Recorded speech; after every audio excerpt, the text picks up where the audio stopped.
காஞ்சிபுரம் மாநகராட்சி கூட்டம் 8 மாதங்களுக்கு பிறகு இன்று நடைபெற்று வருகிறது. மேலும் தகவல்களை செய்தியாளர் ஸ்ரீராம் வழங்க கேட்கலாம். ஸ்ரீராம், விவரங்கள் என்ன சொல்லுங்க?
ஸ்ரீராம், வணக்கம். மேயர் முன்னிலையில் கவுன்சிலர்கள் வாக்குவாதத்தில் ஈடுபட்டனர். விவரம் என்ன சொல்லுங்க?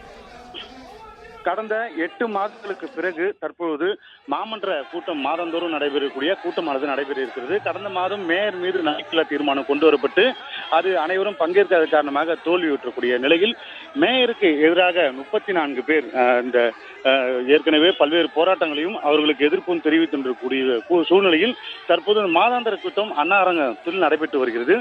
இதில் 97 தீர்மானங்கள் நிறைவேற்றப்படுவதாகவும் அனைத்து தீர்மானமும் நிறைவேற்றப்படுவதாகவும் தெரிவித்திருந்தார். இதற்கு எதிர்ப்பு தெரிவித்து மேயருடைய எதிர்ப்பு திமுக கவுன்சிலர்களும் அதிமுக மற்றும் பாஜக, பாமக, சுயேட்சை கவுன்சிலர்கள் 34 பேர் எதிர்ப்பு தெரிவிக்கிறார்கள். இந்த குரல் வாக்கெடுப்பில் அதிகப்படியான பெரும்பான்மை இருந்தால் மட்டுமே இந்த தீர்மானங்கள் நிறைவேற்ற வேண்டும் எனவும் தற்போது